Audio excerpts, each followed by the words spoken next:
dans une révélation récente qui remet en question la compréhension conventionnelle du cosmos, John Ramirez, un ancien responsable de la CIA, a révélé des preuves convaincantes sur les ovnis qui auraient été cachés au public pendant des années. Témoins, experts et informateurs partagent leurs histoires, tissant une toile d'incertitude, de secrets et de preuves indéniables. Ramirez, un expert à la retraite de la CIA avec 25 ans d'expérience, a attiré l'attention pour sa connaissance des phénomènes aériens non identifiés rencontrés tout au long de sa carrière. Les révélations de Ramirez éclairent les mystères entourant les ovnis et l'implication du gouvernement des États-Unis. Il discute des rencontres avec des extraterrestres reptiliens, des êtres d'ascendance reptilienne vivant parmi les humains, et de leur influence potentielle. La crédibilité de Ramirez est renforcée par sa brillante carrière au sein de la CIA, où il a occupé divers postes liés aux opérations de renseignement. L'expérience de Ramirez s'étend également à l'orientation des enquêteurs dans l'utilisation de la loi sur la liberté d'information pour obtenir des informations liées aux ovnis, auprès de diverses agences. Il met en évidence l'importance de l'implication de l'US Air Force et son influence potentielle sur le secret entourant les occupants des ovnis. Les révélations de Ramirez font partie d'une tendance plus large de révélations par le personnel militaire et du renseignement sur les rencontres d'ovnis.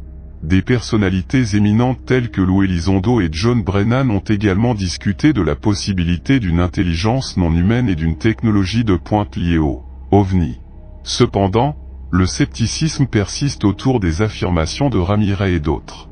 Les experts soulignent la nécessité de preuves vérifiables, d'enquêtes scientifiques rigoureuses et de transparence.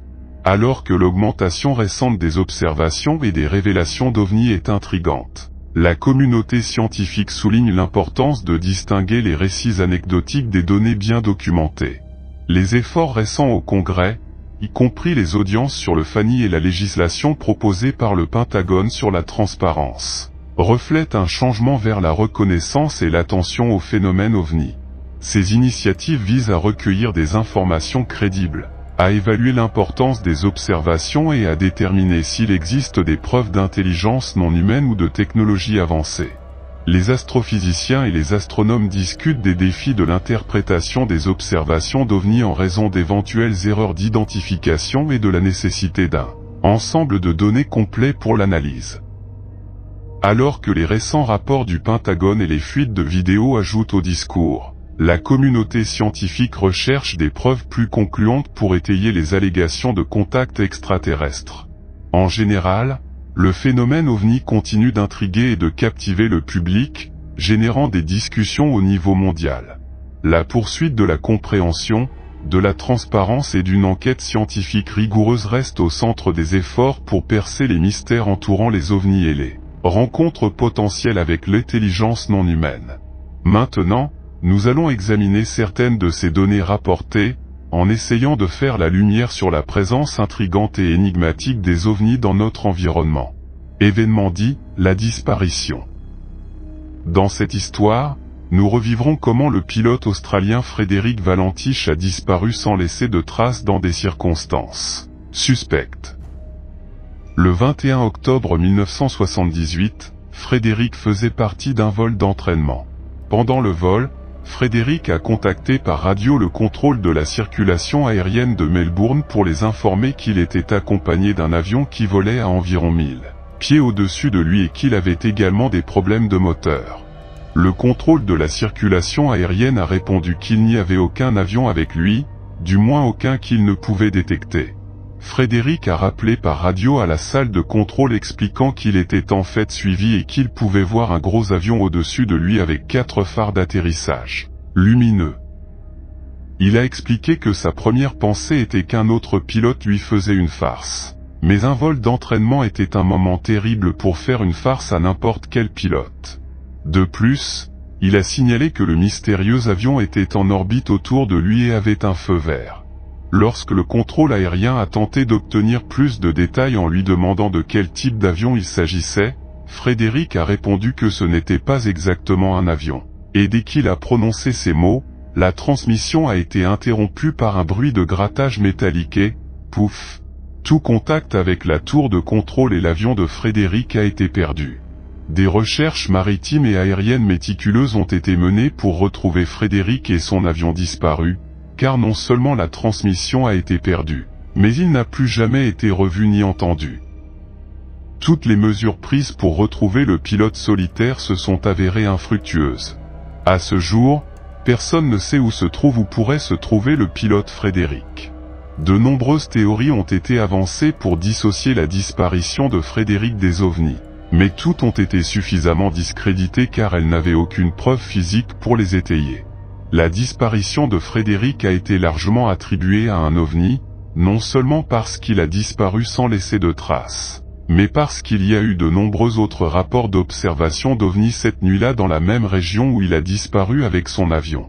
Ceci, bien sûr, laisse plus de questions que de réponses, mais nous aimons tous un bon mystère. Cleveland, Texas. Au cours de notre passionnant voyage dans l'inconnu, nous nous arrêtons à Cleveland, au Texas, où un événement étrange s'est produit en 1957. Cet événement passionnant, qui a même inspiré une scène du célèbre film Rencontre du troisième type, a laissé la ville sous le choc. Imaginez des gens ordinaires vaquant à leurs tâches quotidiennes quand soudain ils sont tombés sur un spectacle au-delà de leur imagination. Des rapports ont afflué de tout le Cleveland, avec des dizaines de témoins décrivant des roquettes traversant le ciel, des lumières mystérieuses dansant dans le noir et des objets non identifiés défiant toute explication conventionnelle. Mais c'est là que l'intrigue s'intensifie. Ces phénomènes d'un autre monde semblaient faire des ravages sur leurs véhicules, provoquant des ratés et des arrêts de moteur, les plongeant dans une obscurité inquiétante. La coïncidence était hautement improbable.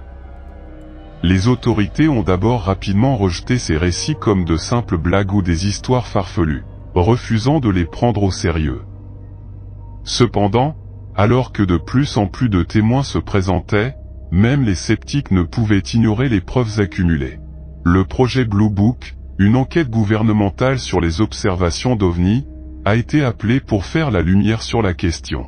Leur verdict était que cela était dû à un orage et à des boules de feu insaisissables, une explication apparemment raisonnable, à l'exception d'un fait flagrant, aucun orage, tonnerre ou pluie n'a été signalé dans la région cette nuit fatidique.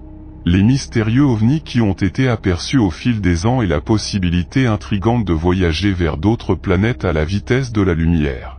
Les rapports d'observation d'ovnis nous posent des questions profondes sur notre connexion à d'autres formes de vie possibles dans l'univers et nous mettent au défi de considérer les implications de telles rencontres. En même temps, explorer l'idée de voyager à la vitesse de la lumière nous amène à réfléchir à la façon dont nous pourrions un jour élargir nos horizons au-delà de notre propre système solaire. L'espace a toujours fasciné les gens lorsqu'ils regardent le ciel. Scientifiques et philosophes se sont penchés sur les questions les plus profondes de la vie. À quoi cela ressemblerait-il d'aller dans des galaxies lointaines et, plus important encore, quel type de vie pourrait y exister? L'espace n'est que de l'espace, sa taille est absurde. Il faudrait des années pour atteindre notre étoile voisine la plus proche, même si nous pouvions voyager à la vitesse limite de l'univers. Au moins, nous avons de la science-fiction comme Star Trek pour tester l'imagination humaine, même si nous n'avons pas encore trouvé les réponses à ces problèmes. Mais aujourd'hui, grâce au système d'alerte de la NASA, la dernière limite pourrait être à portée de main. Puisque rien ne peut aller plus vite que la vitesse de la lumière, c'est la vitesse la plus rapide qu'elle ait jamais été.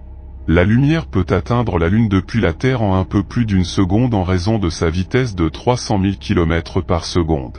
En moins d'un clin d'œil, la lumière peut voyager de Los Angeles à New York.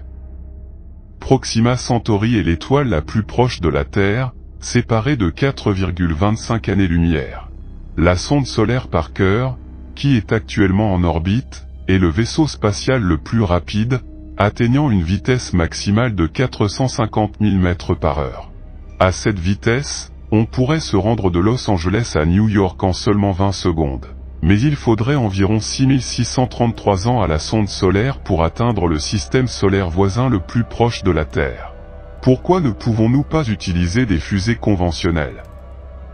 Les fusées conventionnelles sont inefficaces car elles sont trop lentes pour voyager entre les étoiles. Les distances dans l'espace sont énormes et les fusées conventionnelles ne peuvent pas atteindre des vitesses suffisamment élevées pour un voyage interstellaire pratique. Les engins spatiaux, tels que les navettes spatiales et les sondes voyagées, sont limités par leur vitesse actuelle, qui est très lente par rapport à ce qu'il faut pour atteindre d'autres étoiles. Même la sonde New Horizons, qui s'est rendue sur Pluton, mettrait des dizaines de milliers d'années pour atteindre le système Alpha Centauri si elle pointait dans cette direction. Les voyages plus rapides que la lumière, qui seraient nécessaires pour un voyage interstellaire pratique, ne sont actuellement possibles que dans la science-fiction avec des concepts tels que les trous de verre et la technologie d'entraînement par distorsion. Les scénaristes de Star Trek ont rencontré des problèmes pour développer la série en raison de sa nature d'opéra spatial. Ils voulaient éviter de rendre la série ennuyeuse ou conventionnelle. Ils devaient donc trouver un moyen dramatique de transporter les personnages à travers l'univers tout en conservant une certaine fidélité à la physique. Le plus grand défi était l'énorme distance entre les galaxies, qui, même à la vitesse de la lumière, mettrait des centaines ou des milliers d'années à se déplacer. La solution est venue avec l'introduction de la vitesse de distorsion, qui a permis un voyage plus rapide que la lumière. Pour justifier cela, la troisième loi du mouvement de Newton a été utilisée, qui stipule qu'il existe une réaction égale et opposée à chaque action. Cette loi permettait d'expliquer comment un navire pouvait se déplacer à des vitesses aussi extrêmes. Lorsque vous accélérez dans une voiture ou volez dans un avion, vous expérimentez la troisième loi du mouvement de Newton. Vous sentez une pression sur votre siège lorsque le véhicule se déplace et vous pousse contre le siège. Ceci est similaire à ce qui se passe sur le vaisseau spatial Star Trek Enterprise. Cependant, si le navire voyageait à une vitesse proche de la lumière, les personnes à bord seraient écrasées en raison de la différence de masse entre elles et le navire.